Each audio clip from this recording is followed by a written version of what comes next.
내가 눈을 들어본즉 네 개의 뿔이 보이기로 이에 내게 말하는 천사에게 묻되 이들이 무엇이니까 하니 내게 대답하되 이들은 유다와 이스라엘과 예루살렘을 흩뜨린 뿔이니라. 그때 여호와께서 대장장이 4명을 내게 보이시기로 내가 말하되 그들이 무엇하러 왔나이까 하니 대답하여 이르시되 그 뿔들이 유다를 흩뜨려서 사람들이 능히 머리를 들지 못하게 하니 이 대장장이들이 와서 그것들을 두렵게 하고 이전의 뿔들을 들어 유다 땅을 흩뜨린 여러 나라의 뿔들을 떨어뜨리려 하느니라 하시더라. 오늘 우리가 함께 읽은 스가랴 1장 18절로부터 21절은 두 번째 환상으로서 네 뿔과 네 대장장이의 상징을 통해서 열방의 권세와 그에 대한 하나님의 심판을 묘사하는 내용이 되겠습니다. 18절로부터 21절은 첫 번째 환상인 7절로부터 17절이 하나님의 위로와 회복 약속을 강조했다면 두 번째 환상은 그 회복을 방해하는 세력에 대한 하나님의 적극적 개입을 드러낸다는 점에서 상호 보완적 구조를 갖고 있다, 이렇게 말씀드릴 수 있습니다. 오늘 주시는 18절에 내가 눈을 들어본즉 네 개의 뿔이 보이기로, 그래서 여기서 뿔이라는 케레는 고대 근동 문맥에서 힘이나 권세 혹은 군사적 정치적 권력을 상징하는 전형적 이미지입니다. 여기에서 넷이라고 하는 숫자는 상징적으로 완전성을 나타내는 것으로 이해되고 특정 네 나라를 정확히 지칭하기보다는 이스라엘을 둘러싼 전방위적 적대 세력을 총체적으로 표현하는 것으로 해석하는 것이 일반적인 그런 방식이 되겠습니다. 따라서 이 네 뿔에 대한 넷에 대해서 구체화하려고 하는 시도 자체는 매우 위험하다, 이렇게 말씀드릴 수 있습니다. 그래서 19절에 이에 내게 말하는 천사에게 묻되 이들이 무엇이니까 하니 내게 대답하되 이들은 유다와 이스라엘과 예루살렘을 흩뜨린 뿔이니라. 19절에 해석하는 천사는 이 뿔들이 유다와 이스라엘과 예루살렘을 흩은 뿔이다, 이렇게 설명합니다. 흩다라고 하는 세라라고 하는 것은 단순한 지리적 분산을 넘어서서 정치적 붕괴와 언약 공동체의 해체를 의미하는 그런 말이 되겠습니다.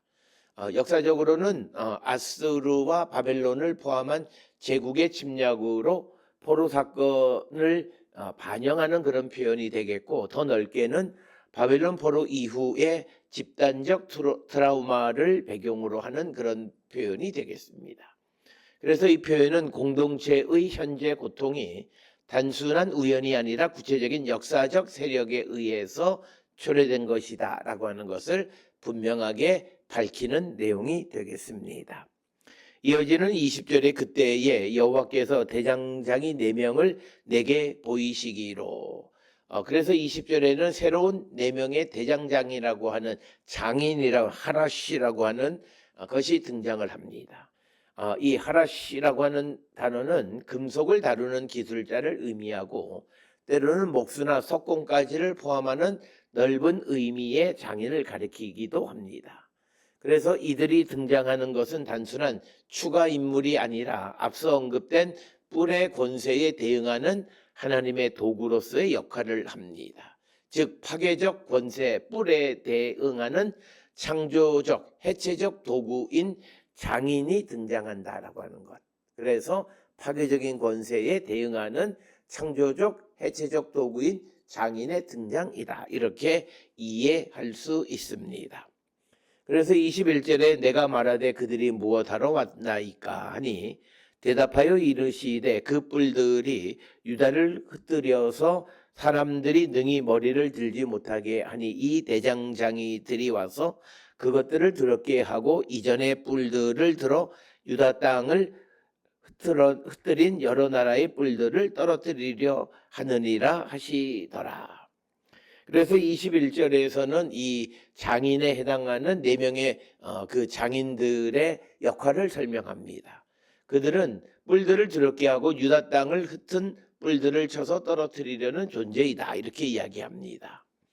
특별히 여기서 두렵게 하다라고 하는 것은 단순한 위협이 아니라 권세의 근본을 흔드는 공포를 의미하고, 쳐서 떨어뜨리다라는 표현은 권력의 완전한 해체를 가리키는 내용입니다.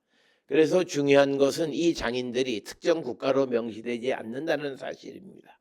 이것은 하나님의 심판 도구가 특정 역사적 세력에 제한되지 않고 하나님의 주권적 선택에 따라 언제든지 등장할 수 있음을 암시하는 내용이 되겠습니다. 오늘 우리가 함께 읽은 스가랴 1장 18절로 21절이 제시하는 신학적인 내용은, 첫째는 역사 속의 권세에 대한 하나님의 주권입니다.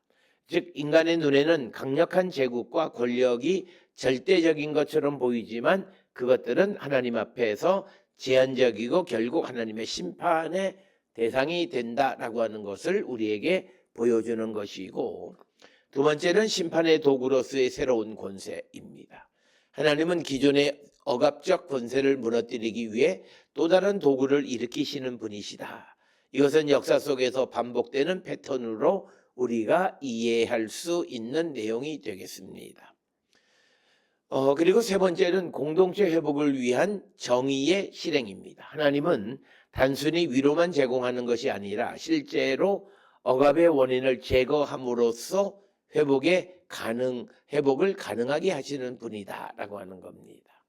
따라서 오늘 주시는 스가랴 1장 18절로부터 21절은 권력과 역사에 대한 신학적 관점을 재정립하는 것으로서, 오늘날에도 정치적 경제적 권세는 절대적인 것처럼 보일 수 있지만 신앙은 그러한 권세가 궁극적이지 않음을 인식하는 데서부터 출발해야 한다라고 하는 것이고, 또한 억압과 불의의 구조는 단순히 시간이 해결하는 것이 아니라 하나님의 정의로운 개입을 통해서 그들이 해체된다라고 하는 것. 그래서 신앙인은 현실을 수동적으로 받아들이기보다는 하나님의 정의를 기대하며 해석해야 한다라고 하는 것을 말하고 있고, 더 나아가 하나님은 언제든지 새로운 도구를 통해 역사를 전환시킬 수 있다는 점에서 본문은 절망 속에서도 소망을 유지하게 하는 신학적 근거를 제공하는 내용이 되겠습니다. 오늘 주시는 본문을 통해 우리의 삶, 그리고 우리 주변에서 일어나는 역사적인 현실을 신앙의 눈으로 바라보면서 하나님의 절대적 주권에 대한 인정, 그리고 세속 권력에 대한 한계성을 분명히 인식하며 살아가는 우리 모든 성도들이 다 될 수 있기를 주의 이름으로 축원합니다.